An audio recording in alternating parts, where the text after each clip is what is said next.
Hello Groveland Township. Today's video is being done in April 2013. And today we're going to talk about a process that many of you probably heard in the newspapers or watched on TV shows, and that's gas and oil mineral rights and a process referred to as fracking. The Township Clerk, Pam Mazich, and I have both been involved in some informational sessions as well as some training sessions, and recently we went up to a training session in East Lansing which was put on by a group of attorneys and a geologist, and it was quite informative. Also of interest to you is probably the fact that you may or may not know the state of Michigan has leased virtually all of their land out to mineral reserve companies, and that is those that want to take the gas and oil out of the ground. For example, in Groveland Township there's about 8,000 acres of state land. It's roughly a quarter of the township. All of those leases were awarded about a year or two ago, but they're all awarded with a restriction against disturbing any of the surface land. That means that the state of Michigan has sold the rights to the gas and minerals underneath the land, but in order to remove it, they will have to lease property from private individuals and do either angle boring or a process you've heard on TV referred to as fracking in order to get those minerals out from underneath the state land. Because of this, we thought it was important to provide you some basic information about the process since we were really learning about it ourselves. And when we were up in East Lansing, one of the sessions that we had was put on by a geologist and included a brief 6-minute video that kind of explained, in I thought very clear layman's terms, how the fracking process works. So what I'd like to do now is interject that 6-minute video so that you can see how the process works and really understand what it is as we go forward in the discussion. So here's the video. Let's take a look at the horizontal drilling and stimulation processes that have made shale exploration so successful. A drill bit is mounted on the end of the drill pipe. As the bit grinds away, a mixture of water and additives, called mud, is pumped into the hole to cool the bit and flush the cuttings to the surface. The mud also cakes on the walls of the wellbore, keeping it intact. Similar to a vertical well, the hole is drilled to just under the deepest fresh water near the surface. The drill pipe and bit are then removed. Surface casing is inserted into the drilled hole to isolate the fresh water zone and also serves as a foundation for the blowout preventer, a safety device that connects the rig to the wellbore.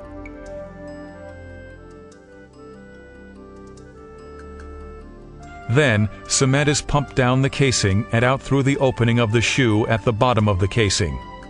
It is then forced up between the casing and the hole, sealing off the wellbore from the fresh water. The cementing process prevents contamination of the freshwater aquifers.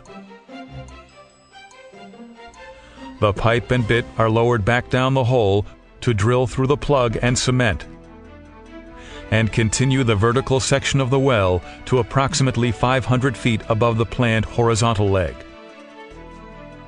This depth is called the kickoff point, where the curve will begin so the horizontal section can be drilled. Up to this point, the process is the same as drilling a vertical well.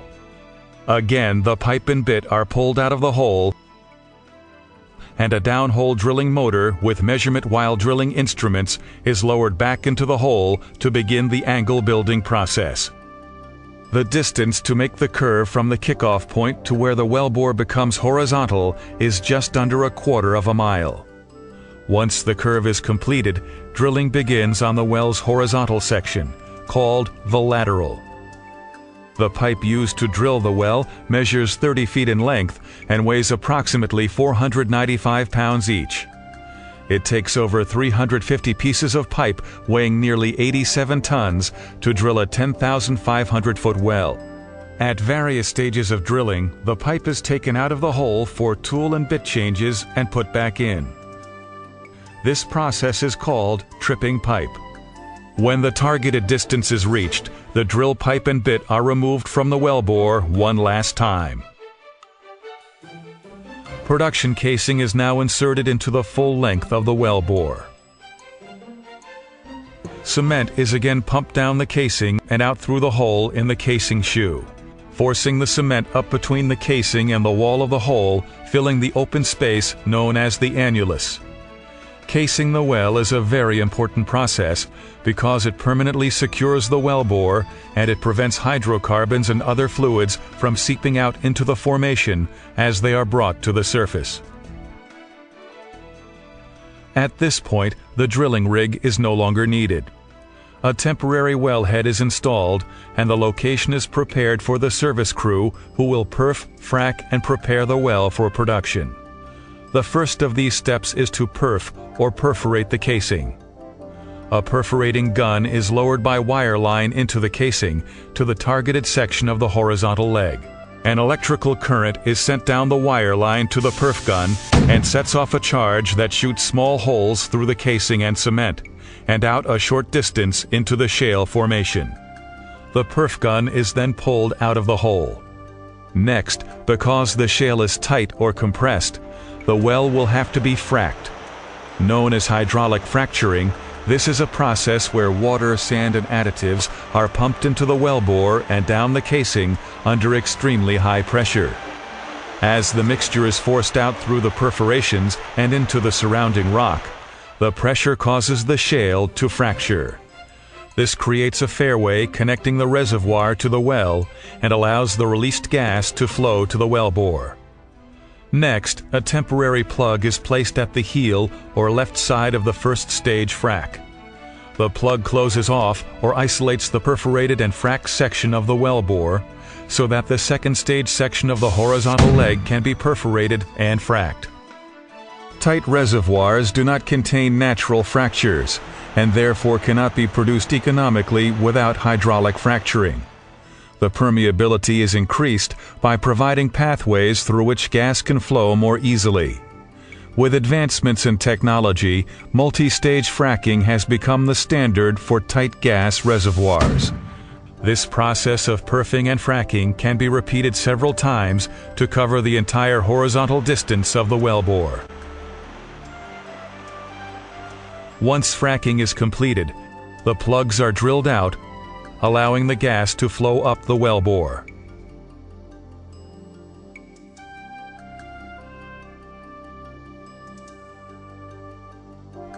The next step is to install a permanent wellhead, also known as a Christmas tree, and other necessary surface equipment. A pipeline is then built to transport the gas to the pipeline network. As field development expands, additional pipeline infrastructure is built. Thanks to the vision and persistence of those who have perfected these new technologies, shale plays across the U.S. have become an innovative and highly productive source of new energy for our country.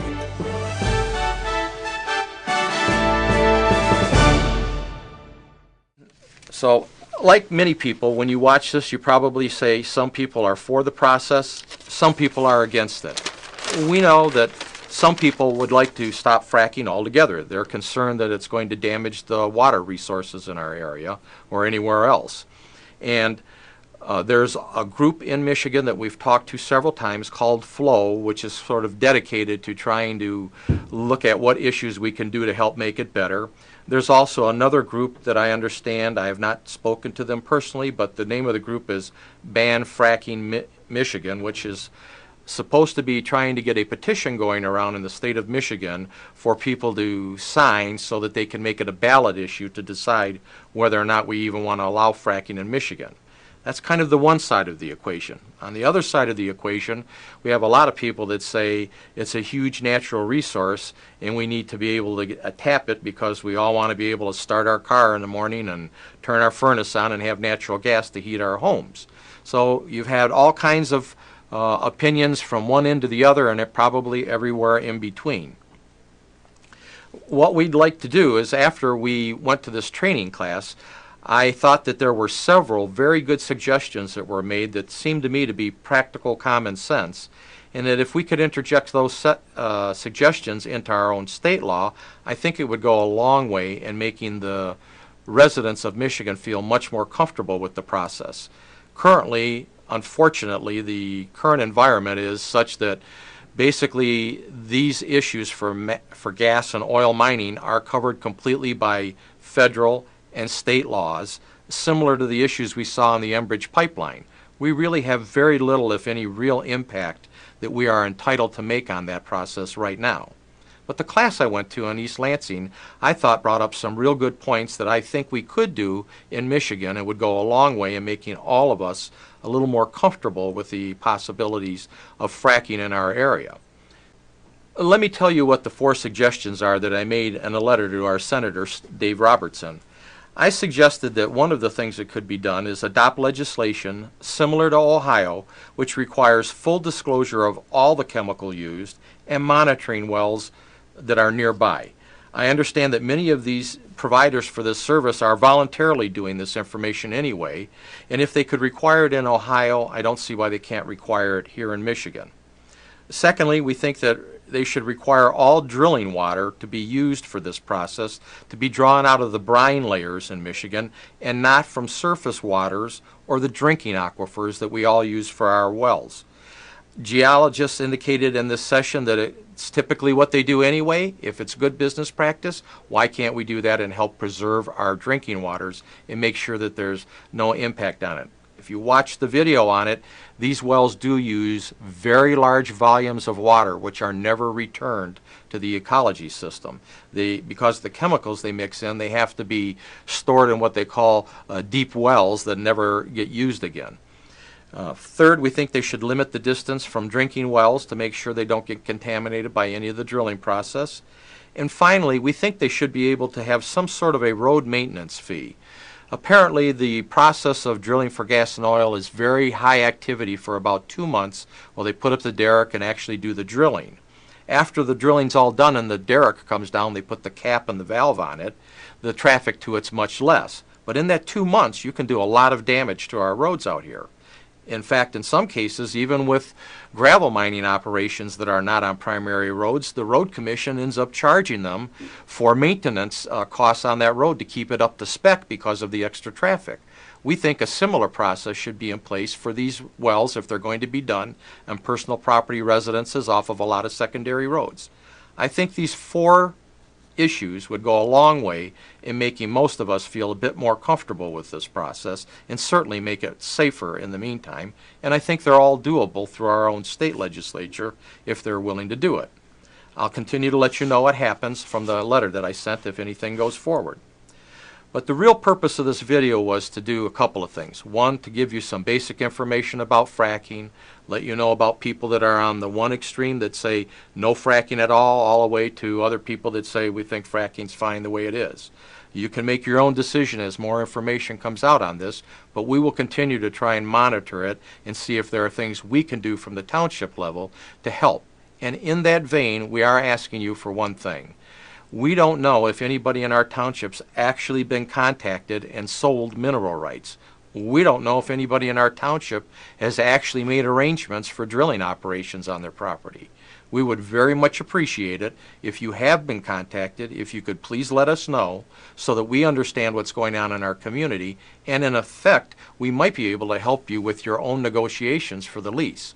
A number of these attorneys brought up issues that are relevant only to gas and oil drilling and mineral right usage, which have some peculiarities that I've never seen in any other kind of a lease arrangement. And you may want to contact one of these attorneys to make sure that your own best interests are protected. So again, in summary, today's video was just to say, here's what we know about fracking today. Here's some pros and cons from both sides. And if you are being contacted, please let the township know, and we would be happy to give you some of the information that we've acquired on fracking that may be of help to you in your own personal issues. So until the next video, Groveland, have a great day. Thank you.